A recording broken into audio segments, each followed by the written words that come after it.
Michael Jackson was born on August 29, 1958. He was the 8th of 10 children in an African-American family who lived in a small house in Gary, Indiana.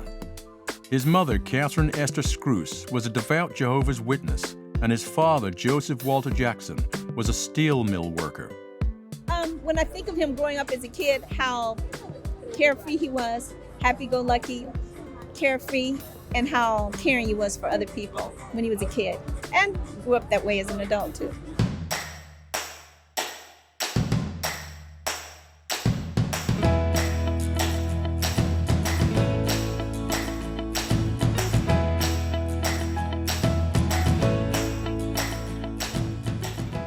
Michael Jackson's music career began when he was only 5.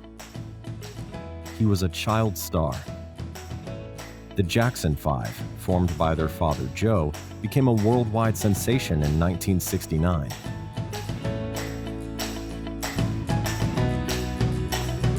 I think Michael was always very close to his roots and knew that he was very privileged, because in Neverland, just as you come in through the main gates on the left-hand side, he recreated the house that he grew up in. I went in there and I was like, this is not a house where like 7 or 8 kids were brought up, you're joking. It was tiny. And you've got like maybe 11 people in there. He said, yeah, because when he was in Gary, Indiana, I believe that's where it was, he said he wanted to always remember where he came from.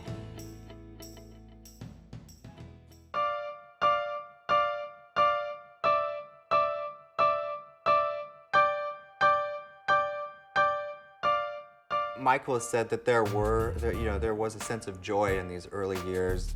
Sometimes in the hotels they'd have pillow fights and things like that. But when Michael reflects on his early years, in spite of the exuberance that you hear coming out of those records, he was sad and he was lonely, and he's said that in interviews. Since Michael died, I think, the true horror of actually what he had to go through during the early days of the Jackson 5 has emerged. But at the time, the music buying public and the music industry thought this was a young kid who was loving what he did and got to spend all of his time singing with his bros. And I think that, for Michael, he learned very early on how to perform, and how to put on that mask. Even as a child, once you hit that stage, you perform and you become a character. But behind that, there's no question that he was struggling with a lot of things and struggling to make sense of who he was and how to reconcile his strange life, as a 10, 11-year-old boy traveling the world, groupies everywhere in the hotel room, his father, all these kinds of pressures that most children don't have to endure. Yeah, I guess he says that he missed a large section of his childhood because obviously he was touring a lot. I mean, they were just touring and he wasn't allowed to do stuff that other kids did. Like, I guess, just muck around and play sport or go to school or go to the movies, because he had been touring all the time. Some of the things that he was able to do in his life with the wealth he had, most of us would all love that. But of course we know the flip side to that with Michael Jackson and the burden of that. And there's one story in particular that he would say, and he was recording with Motown, and he was in the studio with his brothers, and he could hear children playing in the playground opposite. And he just wished that he could just go over there and, be himself, be a child, but he couldn't because he was recording. And there was a time when the brothers were due to go to South America to tour. And in the car on the way to the airport, he was just crying because he didn't want to go. He just wanted to stay and be a child, play, but he couldn't do that.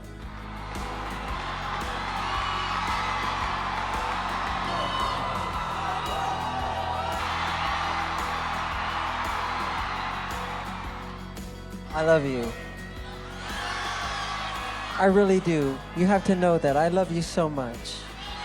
Really, from the bottom of my heart. This is it. and see you in July.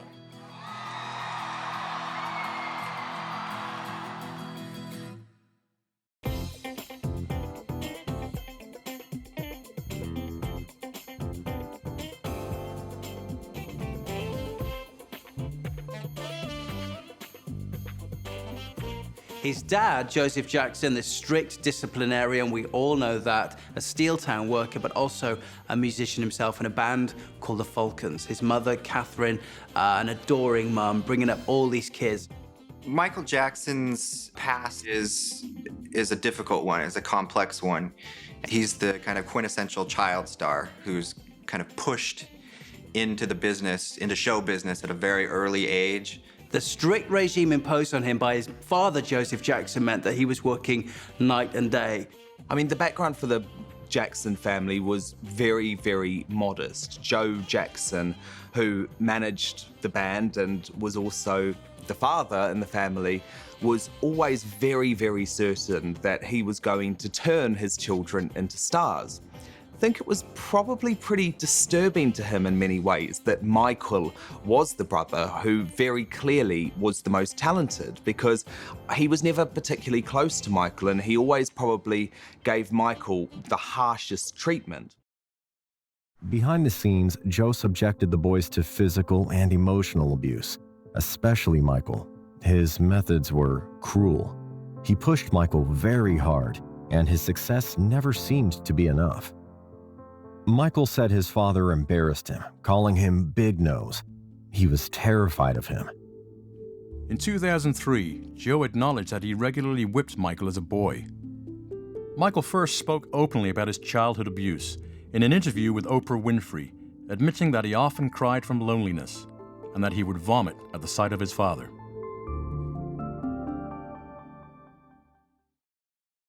His father was abusive, both emotionally and physically.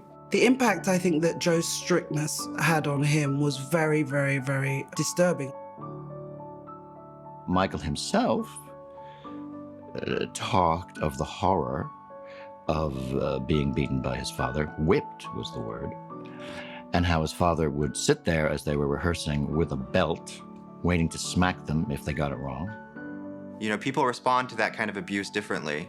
And with some of the other brothers, I think that, you know, it didn't impact them the same way psychologically that it did Michael. You have to discern your children. You have to know which children can take certain disciplines and which can't.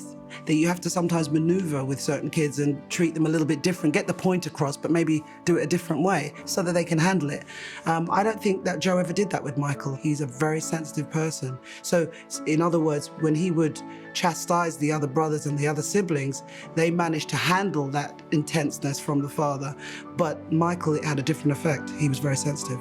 It really hurt him, and he carried it throughout the rest of his life. You know, that his father drove him and pushed him, but never treated him like a son. In fact, they called him Joseph. They didn't call him Dad or Daddy or Father. His name was Joseph, and so it kind of represented that emotional detachment. Every time he would speak about his father, his face would contort. You could see that he was really, really stressed about his experience with his father. Michael has said that there was a sense of joy in these early years. You know, sometimes in the hotels they'd have pillow fights and things like that. But when he reflects on his early years, in spite of the exuberance that you hear coming out of those records, he was sad and he was lonely. That had such an impact on the way Michael saw himself. Sometimes he would fear seeing his own father. Just looking at his own father would bring this feeling of doom and, you know, just bring this anxiety on him. So it had a massive, massive impact, the way he was brought up by his father.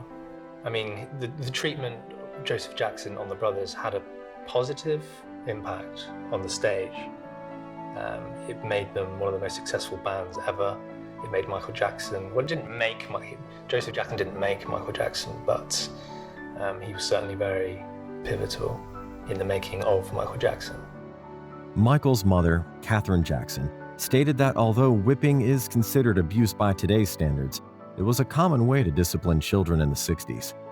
But while some kids are able to withstand such harshness, the whippings deeply traumatized Jackson. although he appeared to be a tough young man. His youth was lonely and isolated. Out of all the brothers, he is the most sensitive.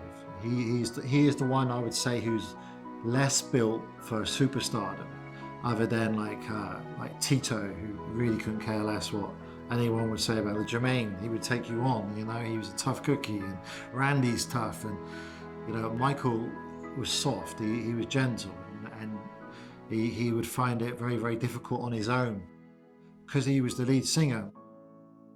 He had a lot on his plate. He had to sing, dance, make sure he was perfect so the other brothers could follow. But it certainly had an impact on his life, but he never complained.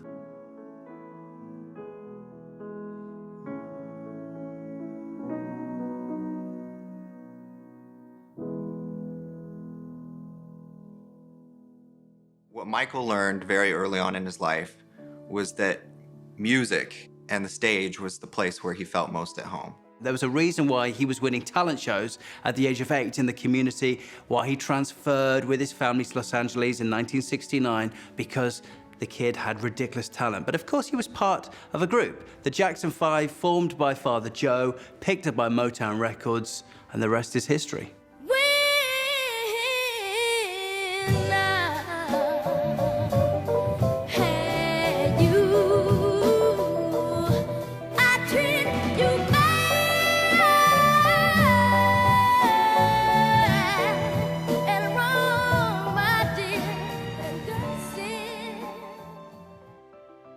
He obviously sometimes would resent being thrown into show business at such a young age. He would say he would like to have been given a choice to be a superstar, because he can't remember time before not being Michael Jackson, the famous guy who couldn't go anywhere. Why do they do it that way? Reaching out to the night, electric eyes are everywhere. See that girl, she knows I'm watching. She likes the way He had to just get on planes all the time and rehearse and go in the recording studio and so on. So his reality is very, very different to us. He never complained about the Jackson 5 days, never complained. He just felt like he wished he had a choice, and he felt like his dad should have been a little bit easier on him. However, he also used to say all the time, if it weren't for his dad, he wouldn't be where he is now. this way.